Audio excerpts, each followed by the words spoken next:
jemi të barabartë të gjithë dhe meritojmë me jetu një jetë më të mirë në vendin tonë.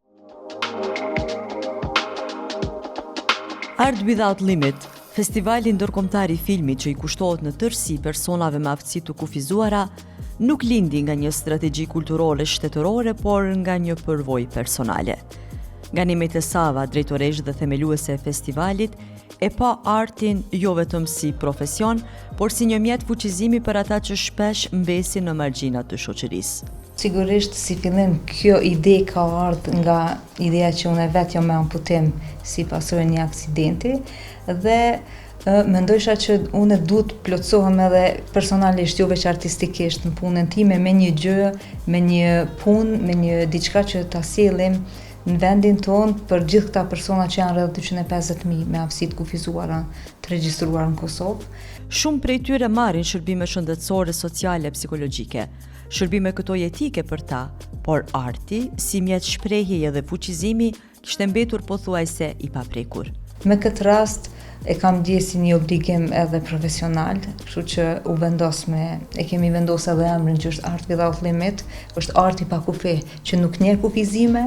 E diplomuar në skenografi në Fakultetin e Arteve, Ganimetës ideja për të krijuar festivalin Art Without Limit në Kosovë i lindi në vitin 2011, kur në Helsinki mori për herë të parë pjesë në një festival me tematikë të njëjtë. Ideja mori formë konkrete disa vite më vonë me edicionin e parë të festivalit, i cili u mbajt online si pasojë e pandemisë.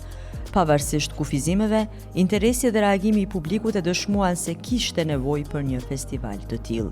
Gjitha mediat na kontaktuan, edhe online, domethënë përmes Skype, Zoom edhe këto tjerat, që është një punë e madhe, është një ide interesant, është pak edhe e guximshme me ta thënë drejtën, sepse duhet të kesh kujdes çka po i ofron publiku, sidomos në këtë kategori kaq të ndjeshme siç janë personat me aftësi të kufizuar.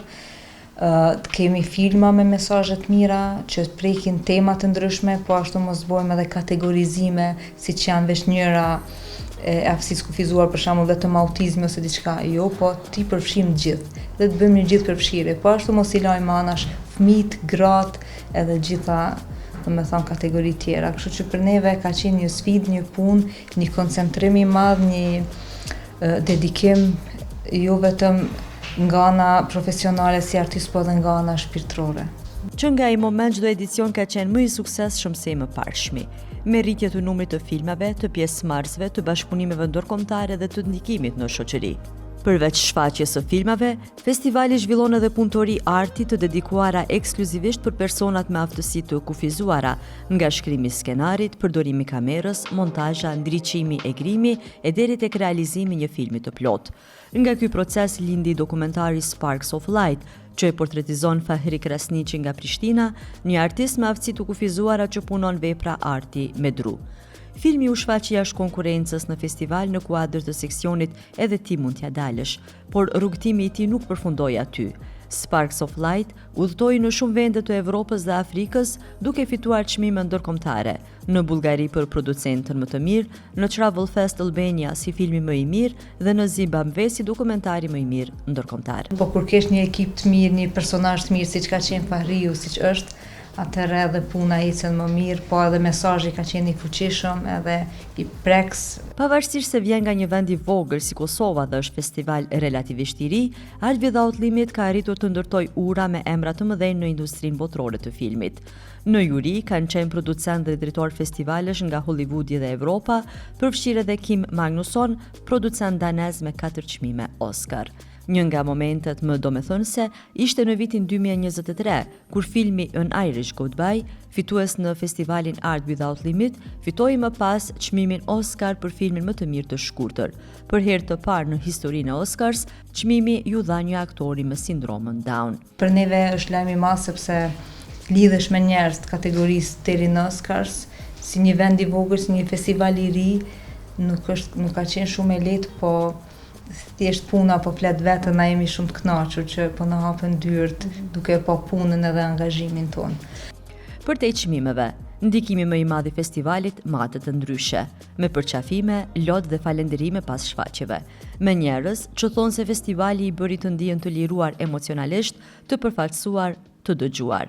Historitë që i portretizojmë ne i kanë fuqizu shumë personat, jo vetëm personat me aftësi të kufizuar, po edhe audiencë, njerëzit e tjerë, kolegë tonë artistë dhe familjarë e kështu me radhë, të cilët gjithmonë pas filmave, pas edicioneve të festivalit na kanë falendëruar për një fuqi, një shpresë, një ditë më të mirë që ja kemi dhuru për gjatë kohës festivalit. E magjia e filmit vërejet te ta. Kur bëhet fjalë për artin, kur vi në kinema, atje ndryshon gjithçka, sepse shikojnë njerëz nga e gjithë bota, shikojnë njerëz të ngjajshëm për shembull me kategorinë e njëjtë që janë me sindrom Down ose në autizëm, që kanë suksese të ndryshme në fusha ndryshme, në kulturë, në sport, në fusha ndryshme tjetës, që atëre e shikojnë edhe vetveten që nuk janë të vetmit, po ka njerëz tjerë, ka zëra tjerë të fuqishëm dhe fundja gjithë jemi të barabartë, sado që jemi të ndryshëm, jemi të barabartë. Personat të portretizuar në filma kanë gjetur punë, kanë hapur ekspozita, kanë udhëtuar me historitë e tyre. Festivali nxit vlerësimin, jo viktimizimin. Thjesht festivali jonë është një platformë i cili ju jep mundësi edhe hapësirë që të shihen dhe të dëgjohen potenciali tyre, jo si viktim, po si njerëz që kontribojnë, që janë edhe taksa pagues, që janë pjesë e shoqërisë tonë, do të thotë janë ndjerë të vlerësuar dhe ndjehen gjithmonë. Edicioni i 7 i festivalit po përgatitet për dhjetorin e ardhshëm, ndërsa një moment historik do të shënohet më 1 maj në Vjenë, ku do të mbahet edicioni i parë ndërkombëtar i festivalit. Ndërkohë Art Without Limit është bërë pjesë e rrjetit global të festivaleve për personat me aftësi të kufizuar, ndërsa drejtoresha Ganimet Tesava është pranuar në Komitetin Global të Festivaleve, duke hapur dyert të reja bashkëpunimi në nivel ndërkombëtar. Kjo është përgjithësi, është një punë, po thjesht kjo shtrirje e madhe ndërkombëtare po na jep një farë motive dhe më të madh me vazhdu përpara. Mesazhi për personat me aftësi të kufizuara është i qartë dhe direkt. Dyert janë të hapura, mjafton që ata të kenë besim. Të jenë vetvetja, ta besojnë vetveten, fuqinë e tyre, ta dëgjojnë zanin e tyre, zemrën e tyre dhe mos të mendojnë që janë të ndryshëm. Jemi të barabartë të gjithë dhe meritojmë me jetu një jetë më të mirë në vendin tonë.